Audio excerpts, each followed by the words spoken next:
Pasta 1. Bran. A manhã chegara límpida e fria, com uma aspereza que sugeria o fim do verão. Partiram ao nascer do dia para ir ver a decapitação de um homem, 20 ao todo, e Bran cavalgava com os outros, nervoso e excitado. Fora a primeira vez que se considerara que ele tinha idade suficiente para ir com o senhor seu pai e os irmãos ver fazer-se a justiça do rei. Era o 9º ano de verão e o 7º da vida de Bran. O homem tinha sido capturado no exterior de um pequeno povoado nos montes. Robb pensava que se tratava de um selvagem, com a espada a serviço de Mance Rayder, o rei Paralar da muralha. Pensar nisso fazia a pele de Bran formigar. Lembrava-se das histórias que a velha ama lhes contava à lareira. Os selvagens eram homens cruéis, dizia, escravagistas, assassinos e ladrões. Faziam amizade com gigantes e vampiros, raptavam meninas pela calada da noite e bebiam sangue por cornos polidos. E suas mulheres deitavam-se com os outros durante a longa noite e geravam terríveis crianças meio-humanas. Mas o homem que encontraram amarrado pelos pés e mãos ao muro do povoado, à espera da justiça real, era velho e descarnado, não muito mais alto do que Robb. Perdera ambas as orelhas e um dedo queimados pelo frio e vestia-se todo de negro como um irmão da patrulha da noite, não estivessem as peles esfarrapadas e besuntadas de gordura. As respirações de homens e cavalos misturavam-se em nuvens de vapor no ar frio da manhã, quando o senhor seu pai ordenou que cortassem as cordas que prendiam o homem ao muro e o arrastassem até junto do grupo. Robb e Jon sentavam-se altos e imóveis sobre os cavalos, com Bran entre eles no seu pônei, tentando parecer ter mais do que os seus 7 anos e fingindo que já assistira antes a tudo aquilo. Um vento tênue soprava através do portão do povoado. Sobre suas cabeças agitava-se o estandarte dos Stark de Winterfell, um lobo gigante cinzento correndo por um campo branco de gelo. O pai de Brian sentava-se solenemente sobre o cavalo, com longos cabelos castanhos a ondular ao vento. A barba bem aparada estava salpicada de branco, fazendo-o parecer mais velho do que os seus 35 anos. Hoje tinha uma sombra severa sobre os olhos cinzentos e parecia bem diferente do homem que se sentava em frente ao fogo, à noite, e falava suavemente da era dos heróis e das crianças da floresta. Tirara a cara de pai, pensou Bran, e colocara a de Lord Stark de Winterfell. Houve questões que foram postas e suas respostas dadas ali ao frio da manhã, mas, mais tarde, Bran não recordaria muito do que fora dito. Por fim, o senhor seu pai deu uma ordem e 2 dos seus guardas arrastaram o homem esfarrapado até o toco de pau-ferro no centro da praça. Empurraram-lhe a cabeça à força contra a madeira dura e negra. Lord Eddard Stark desmontou e seu protegido, Theon Greyjoy, apresentou-lhe a espada. Chamavam Gelo àquela espada. Era larga como uma mão de homem e mais alta ainda do que Robb. A lâmina era de aço valiriano, forjado com feitiços e escuro como fumo. Nada mantinha o fio como o aço valiriano. O pai de Bran descalçou as luvas e as entregou a Jory Cassel, o capitão da guarda de sua casa. Pegou o gelo com ambas as mãos e disse: "Em nome de Robert da casa Baratheon, o primeiro do seu nome, rei dos Ândalos e dos Rhoynares e dos primeiros homens, senhor dos 7 reinos e protetor do domínio, pela voz de Eddard da casa Stark, senhor de Winterfell e guardião do norte, condeno-o à morte." E ergueu a espada bem alto sobre a cabeça. O irmão bastardo de Bran, Jon Snow, aproximou-se. "Mantenha a rédea curta sobre o pônei", sussurrou. "E não afaste os olhos. O pai saberá se assim fizer." Bran manteve rédea curta sobre o pônei e não afastou os olhos. Seu pai cortou a cabeça do homem com um único golpe dado com segurança. O sangue borrifou a neve, tão vermelho como vinho de verão. Um dos cavalos empinou-se e teve de ser segurado para que não fugisse. Bran não conseguia tirar os olhos do sangue. A neve que rodeava o poste bebia-o com sofreguidão, ficando cada vez mais vermelha enquanto ele observava. A cabeça bateu numa raiz grossa e rolou. Parou perto dos pés de Greyjoy. Theon era um jovem esguio e escuro de 19 anos que achava tudo divertido. Soltou uma gargalhada, pôs a bota sobre a cabeça e deu-lhe um pontapé. «Cretino!» resmungou Jon, suficientemente baixo para que Greyjoy não ouvisse. Pôs uma mão no ombro de Bran, que olhava o irmão bastardo. «Esteve bem», disse-lhe Jon solenemente. Jon tinha 14 anos, já era experiente na justiça. O tempo parecia mais frio durante a longa viagem de regresso a Winterfell, embora o vento tivesse caído e o sol estivesse mais alto no céu. Bran cavalgava junto aos irmãos, bem adiantados em relação ao resto dos cavaleiros, com o pônei esforçando-se ao máximo para acompanhar o ritmo dos outros cavalos. «O desertor morreu com bravura», disse Robb. Era grande e largo e crescia dia a dia, com as cores da mãe, a pele clara, os cabelos vermelho acastanhados e os olhos azuis dos Tully de Correrio. Tinha coragem, pelo menos. «Não», disse Jon Snow calmamente. «Não era coragem. Este estava morto de medo. Podia-se ver em seus olhos, Stark». Os de Jon eram de um cinzento tão escuro e pareciam quase negros, mas pouco havia que não vissem. Tinha a mesma idade que Robb, mas os dois não eram parecidos. Jon era esguio e escuro, enquanto Robb era musculoso e claro. Este era gracioso e ligeiro, seu meio-irmão forte e rápido. Robb não estava impressionado. «Que os outros levem seus olhos», praguejou.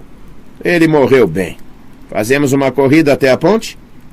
«Fazemos», disse Jon, impulsionando o cavalo em frente. Robb praguejou e seguiu-o e galoparam pela trilha afora, com Robb aos gritos e assobios e Jon silencioso e concentrado. Os cascos dos cavalos levantavam nuvens de neve por onde passavam. Bran não tentou segui-los. Seu pônei não era capaz de acompanhá-los.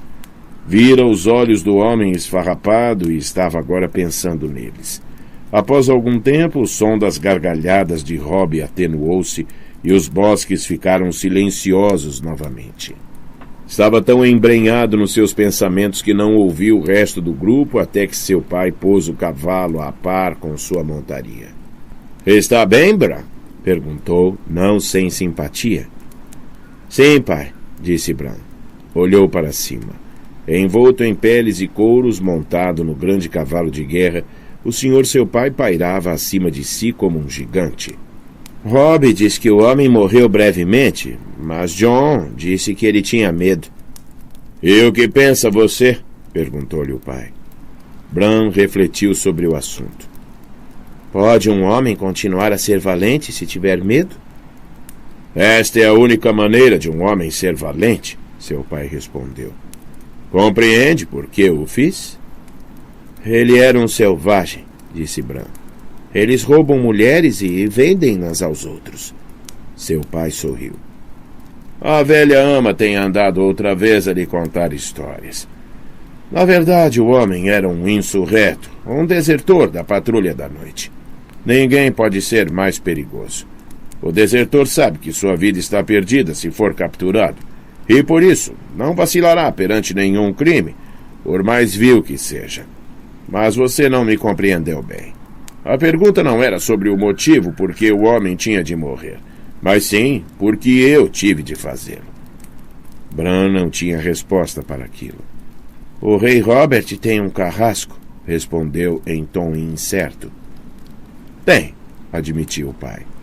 «E os reis Targaryen também tiveram antes dele. Mas o nosso costume é o mais antigo. O sangue dos primeiros homens ainda corre nas veias dos Stark. E mantemos a crença de que o homem que dita a sentença deve manejar a espada. Se tirar a vida de um homem, deve olhá-lo nos olhos e ouvir suas últimas palavras. E se não conseguir suportar fazê-lo, então talvez o homem não mereça morrer. Um dia, Bran será vassalo de Robb, mantendo um domínio seu para o seu irmão e o seu rei, e a justiça caberá a você. Quando esse dia chegar, não deve ter nenhum prazer na tarefa, mas tampouco deverá desviar os olhos. Um governante que se esconde atrás de executores pagos depressa se esquece do que é a morte. Foi então que Jon reapareceu sobre o cume da colina à frente do grupo.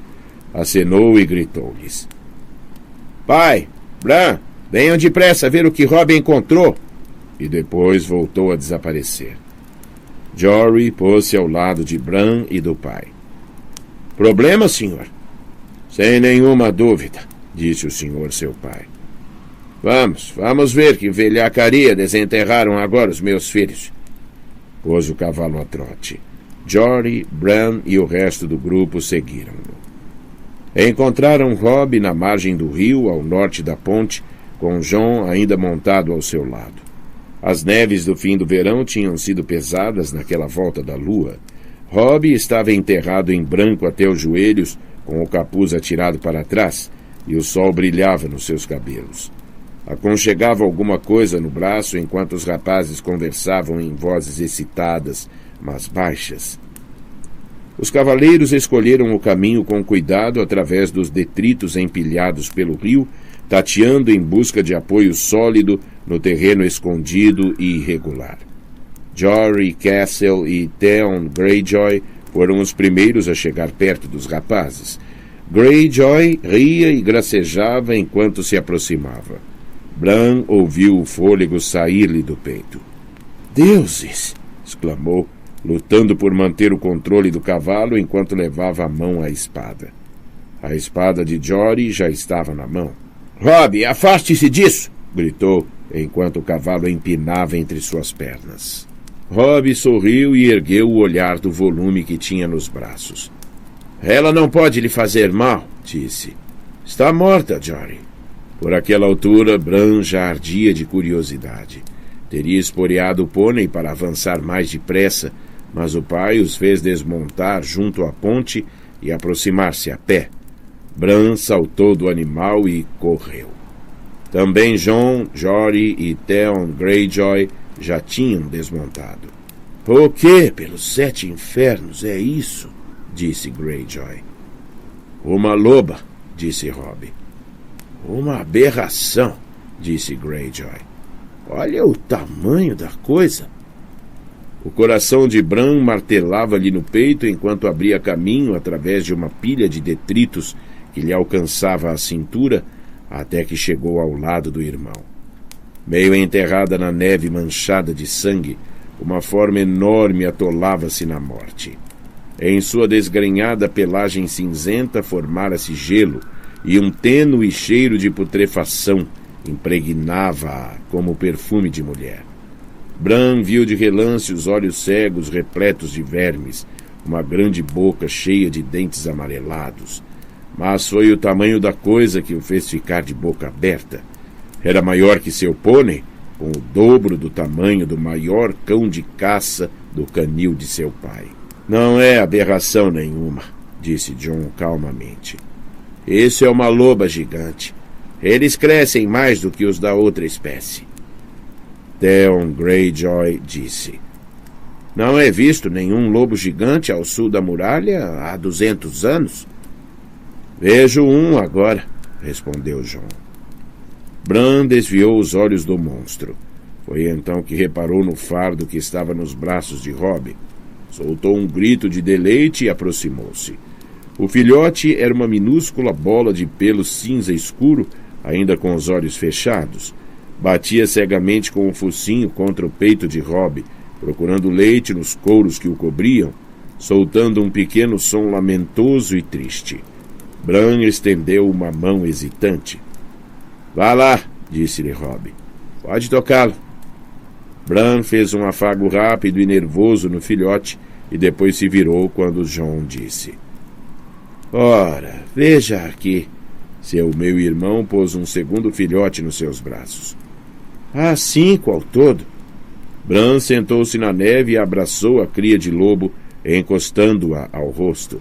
O pelo do animal era suave e morno. Lobos gigantes à solta no reino depois de tantos anos, murmurou Ulen, o mestre dos cavalos. Não me agrada. É um sinal, disse Jory. O pai franziu a sobrancelha. Isto é só um animal morto, Jory, disse, apesar de parecer perturbado. A neve rangia sob seus pés enquanto passeava ao redor do corpo. Sabemos o que a matou? Há qualquer coisa na garganta, disse Robb, orgulhoso de ter encontrado a resposta, mesmo antes de o pai ter perguntado. Ali, por baixo da mandíbula. O pai ajoelhou-se e tateou sob a cabeça do animal. Deu um puxão e ergueu a coisa para que todos a vissem. 30 centímetros de um chifre estilhaçado de veado, com as pontas partidas, todo vermelho de sangue. Um silêncio súbito caiu sobre o grupo. Os homens olharam inquietos para o corno, mas ninguém se atreveu a falar. Mesmo Bran pressentia seu medo, embora não compreendesse. O pai atirou o chifre para o lado e limpou as mãos na neve. Surpreende-me que ela tenha vivido tempo suficiente para parir, disse, e sua voz quebrou o encantamento. Talvez não tenha, disse Jory. Ouvi histórias. Talvez a loba já estivesse morta quando os filhotes chegaram. Nascidos com os mortos, interveio outro homem. Pior sorte. Não importa, disse Hulen. Não tarda e estarão mortos também. Bran soltou um grito inarticulado de desalento. Quanto mais depressa, melhor, concordou Theon Greyjoy e puxou a espada. Dê-me o animal, Bran. A criaturinha enroscou-se nele como se tivesse ouvido e compreendido. Não, gritou Bran ferozmente. É meu. Guarda a espada, Greyjoy, disse Robb, que por um momento soou tão autoritário como o pai, como o senhor que viria a ser um dia. Vamos ficar com esses filhotes. Não pode fazer isso, rapaz, disse Arwen, que era filho de Hulen. Será misericordioso matá-los, disse Hulen. Bran olhou o senhor seu pai em busca de salvação, mas só recebeu um franzir de senho, uma testa cheia de sulcos. Hulen fala a verdade, filho. É melhor uma morte rápida do que uma lenta, de frio e de fome. Não! Sentia que lágrimas lhe brotavam dos olhos e afastou-se. Não queria chorar na frente do pai. Robb resistia com teimosia. A cadela vermelha de Sor Roderick pariu de novo na semana passada, disse. Foi uma ninhada pequena, só com 2 cachorros vivos.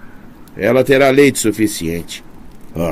Ela os despedaçará quando tentarem mamar. Lord Stark, disse Jon. Era estranho ouvi-lo chamar o pai assim, de modo tão formal. Bran olhou-o com uma esperança desesperada. Há 5 crias, 3 machos e 2 fêmeas. E então, Jon? O senhor tem 5 filhos legítimos, disse Jon. 3 filhos e 2 filhas. O lobo gigante é o selo da vossa casa. Os vossos filhos estão destinados a ficar com essa ninhada, senhor. Bran viu o rosto do pai mudar e os outros homens trocarem olhares. Naquele momento amou Jon de todo o coração. Mesmo com seus 7 anos, Bran compreendeu o que o irmão fizera. A conta estava certa apenas porque Jon se omitira. Incluir as moças e até Rickon, o bebê, mas não o bastardo que usava o apelido Snow, o nome que, pelo costume, devia ser dado a todos aqueles que, no norte, eram suficientemente infelizes para não possuir um nome seu. O pai também o compreendera. Não quer uma cria para você, Jon? Perguntou brandamente. O lobo gigante honra os estandartes da casa Stark, Jon retrucou.